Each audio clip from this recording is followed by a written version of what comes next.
So he was conscious on the way to the hospital? He was conscious on the way to the hospital. He was conscious in the ambulance. He was conscious after they did the surgery. What was the last thing that he said to you? They left. In a jaw-dropping revelation that's shaking the hip-hop world to its core, federal investigators have reportedly named Snoop Dogg in connection with the ongoing investigation into the 1996 shooting of Tupac Shakur. Nearly 3 decades after Tupac's tragic death in Las Vegas, the case that once seemed buried under conspiracy theories and unsolved leads has suddenly roared back to life. And this time, it's dragging one of rap's most iconic figures into the spotlight. Sources close to the investigation claim new testimonies and sealed documents suggest that Snoop Dogg may have had knowledge of or indirect ties to the events leading up to Tupac's fatal drive-by. While Snoop has never been formally implicated before, the feds are reportedly re-evaluating witness accounts, industry connections, and prior statements that were overlooked or dismissed during the original investigation. Well, it turns out when I talked to Tupac's longtime mentor, political mentor, former Black Panther Chokwe Lumumba, who was his first business manager, he's told me, I basically asked, well, was Tupac only pretending to be in order to appeal to gangs and politicize them? And he said yes. And that was part of his thug life agenda that he came up with his imprisoned stepfather, Mutulu Shakur. And so Tupac was just using that in order to get the leaders to call peace truces, first in Los Angeles, then throughout California, and then throughout the country. And that was why he was pretending to be this gangster type. And really, he was just an intellectual prodigy. This development follows months of renewed federal activity surrounding Death Row Records and its remaining players. With the arrest of Dwayne Keefe D. Davis last year, prosecutors vowed to leave no stone unturned, and now they appear to be following through. Investigators are said to be examining affiliations between rival camps, looking at who knew what and who might have helped orchestrate or conceal critical details. While no charges have been filed against Snoop at this stage, federal interest alone has sent shockwaves through fans and fellow artists alike. What exactly do investigators believe Snoop knew? And why is this all resurfacing now? The answers may soon come to light. In case it slipped past the headlines, significant developments have surfaced in the ongoing Tupac Shakur murder investigation. Federal interest has reportedly expanded to include well-known figures in the music industry, including Snoop Dogg, Suge Knight, and Sean Diddy Combs. Reports indicate that federal agents are preparing for possible questioning and even arrests. And their entourage went to the Mike Tyson, the MGM Grand. Keefe D and his nephew, Orlando Lane Anderson, and 2 of their friends were also there. Keefe D told LAPD Detective Greg Kading more than a decade ago, in a proffer that couldn't be used against him, the thing was retaliation after Tupac jumped Orlando and beat him up at the casino. Surveillance cameras recorded the fight. Tupac was angry that Lane had stolen his necklace years prior in Compton. Tupac, Suge Knight, and the entourage left the casino quickly. One interview in particular seems to have reignited federal curiosity. Snoop Dogg's own words revealed that he was originally meant to ride in the BMW with Tupac and Suge Knight the night Tupac was shot in Las Vegas. However, a sudden and unexplained change in plans left him absent from the vehicle. With a newly assembled Las Vegas police task force now taking over the investigation and applying advanced forensic technologies, authorities are pursuing new leads that could reshape public understanding of the case.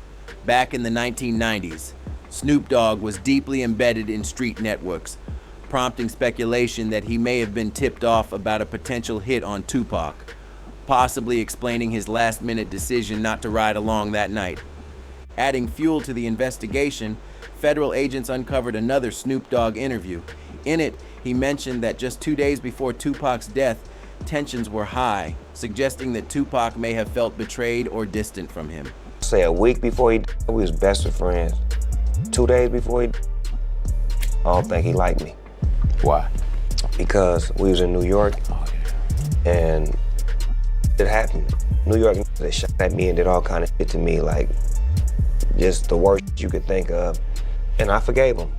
And went and did an interview and was asked, how do I feel about Puffy and Biggie? And I was like, I like it. I want to do some music with him. And that just rubbed Cuz the wrong way, like tried to me, out at you, and you talking about you want to do a song with him. I wasn't thinking about his emotions. I was thinking about the way I felt at the time. I wasn't into no controversy. I liked his music. They was our friends. We was all friends at one point. This video footage of all of us hanging out. This revelation is now being reviewed in the broader context of possible motives and hidden alliances. They was our friends. We was all friends at one point.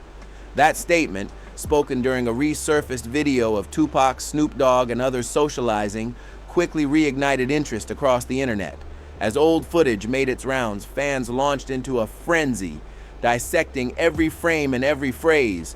One viral thread in particular began to stand out among the noise.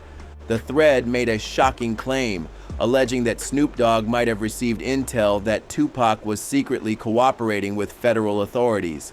It wasn't just speculation. The post referenced an interview with a retired officer who claimed Tupac had been placed in the industry to act as a neutralizing figure. His supposed mission, to curb the violence between rival street-affiliated rap groups and gangs tied to red and blue sets. According to this narrative, Tupac's death marked the failure of that mission. If true, it might explain why certain artists, including Snoop Dogg, may have distanced themselves from Tupac just before the fatal night in Las Vegas. The theory implies Snoop's absence wasn't coincidence. It was calculated self-preservation. The same thread then veered into more controversial territory, linking Tupac's death to the widespread belief that he never actually died. The lack of a full police investigation at the time only deepened suspicions. Yeah, I hate that happened, dog. You know, I really do, man.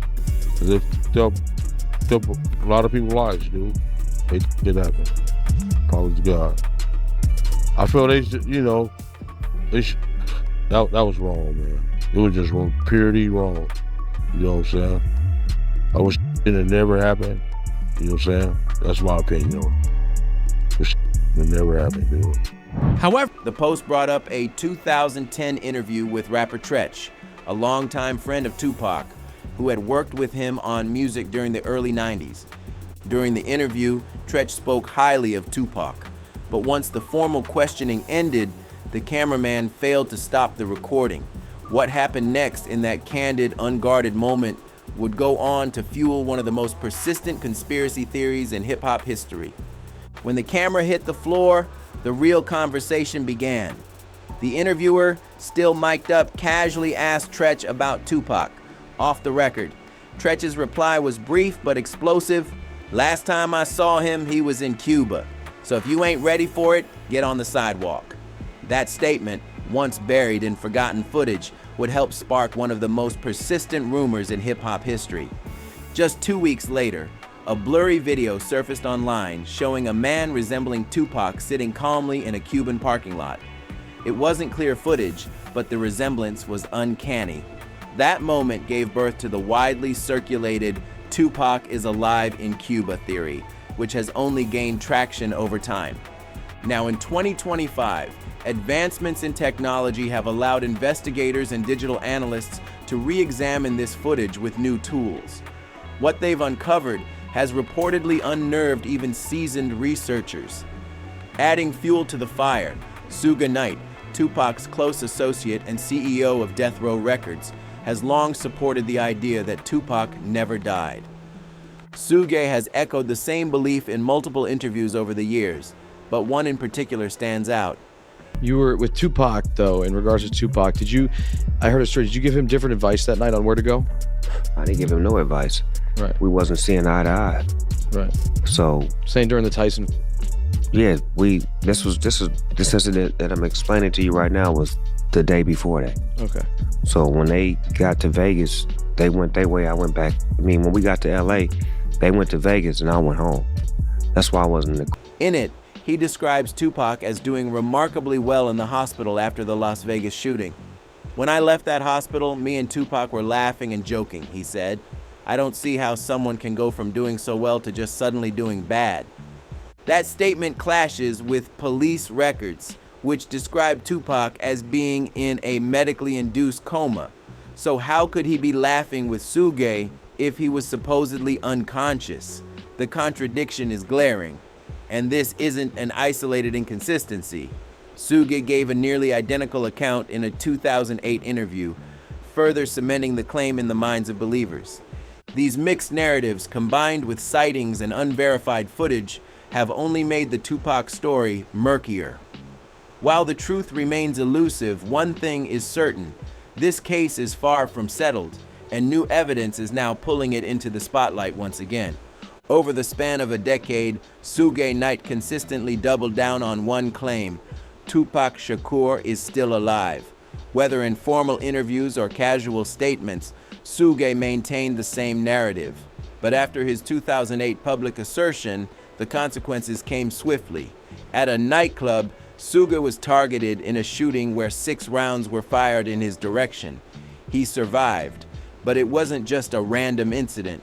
He reportedly refused to cooperate with law enforcement, believing the attack was directly linked to his public statements about Tupac. Then, a decade later, history appeared to repeat itself. Well, it turns out when I talked to Tupac's longtime mentor, political mentor, former Black Panther Chokwe Lumumba, who was his first business manager, he's told me, I basically asked, well, was Tupac only pretending to be in order to appeal to gangs and politicize them? And he said yes. And that was part of his thug life agenda that he came up with his imprisoned stepfather, Mutulu Shakur. And so Tupac was just using that in order to get the and the leaders to call peace truces, first in Los Angeles, then throughout California, and then throughout the country. And that was why he was pretending to be this type. And really, he was just an intellectual prodigy. In 2018, Suge Knight Jr. stepped into the spotlight with a bombshell of his own. Taking to Instagram, he posted that Tupac was not only alive, but living in Malaysia. The post alone caused a wave of speculation, but what followed next sparked real fear. He uploaded a screenshot of a text message from an unnamed source that read, "You have said too much. It's now time for you to go." Panic set in. Suge Jr. began rapidly sharing images online, edited photos of Tupac posing with modern-day celebrities like 50 Cent and Beyonce. One photo in particular, showing Tupac next to Beyonce, carried a chilling caption: "He never left us, but they'll be after me soon." The implication was clear. He believed someone was watching and possibly targeting him. While some dismissed the post as a clout-chasing stunt or promotional ploy, others weren't so sure. After all, if anyone outside Suge Knight himself had insider knowledge about Tupac's fate, it would likely be his son. The timing, the fear in his captions, and the silence that followed only fueled deeper curiosity and unease. As conspiracy theories regained traction, Suge Jr.'s actions cast a long shadow over the narrative. Whether fact or fabrication, his posts reopened the conversation in a dangerous way. Given Suge Knight's proximity to Tupac and the fact that he was seated in the same vehicle at the time of the shooting, questions surrounding that night in Las Vegas have never stopped. With Suge's influence, knowledge, and presence, it's hard to believe he doesn't know more than he's revealed. But when analyzing the timeline and details of the actual incident, glaring inconsistencies emerge. Cracks that only now, decades later, are starting to widen. The date was September 7th, 1996. Tupac Shakur and Suge Knight were in Las Vegas to attend the Mike Tyson versus Bruce Seldon boxing match at the MGM Grand. Following the fight, while walking through the hotel lobby, Tupac and Suge spotted a known rival affiliated with the South Side Crips. This man was later identified as Orlando Anderson. A confrontation erupted. Security quickly intervened to de-escalate the scuffle. Afterward, Tupac and Suge returned to Suge's residence to change clothes before heading out again, this time to Club 662, a nightclub owned by Suge Knight. They left together in a black BMW sedan, driving toward the venue just before 11 p.m. That's when it happened. As they stopped at a red light at the intersection of Flamingo and Koval Lane, a white Cadillac pulled up alongside them. Shots were fired. Tupac was hit 4 times, and Suge Knight was grazed by a bullet. The scene spiraled into chaos, but for years there were no clear answers about who pulled the trigger or why. Then came an unexpected twist in the case. An interview aired on DJ Vlad's platform with Dwayne Keffy D. Davis, a former Compton gang member. In this interview, Keffy D detailed the events leading up to the shooting. He openly admitted to being in the white Cadillac that night and claimed knowledge of the shooter's identity. His account not only reignited public interest, but caught the attention of law enforcement. Authorities had long suspected the Southside Crips' involvement, but Keff D's admission served as the first direct connection between Tupac's murder and an actual witness from the car. It raised significant questions. Why had no charges been filed earlier? And what was Keffy D's motivation for finally speaking out? His statements may not have been complete confessions in the legal sense, but they certainly cracked open a case that had seemed permanently cold. Keffy D's confession shocked the world. He didn't just hint at what happened, he laid out the moment Tupac was shot, framing it as a defensive response. According to him, Tupac saw the car roll up and reach for a weapon, but he didn't move fast enough. That hesitation, Keffy D claims, is what made him the target. The Las Vegas Police Department, after years of silence, finally acted. Following the interview, they dug deeper and uncovered even more evidence. In a long overlooked police interrogation tape from that night, Keffy D confirmed details that hadn't previously been released. His voice, demeanor, and insider knowledge confirmed one thing: this wasn't just a story. He was there.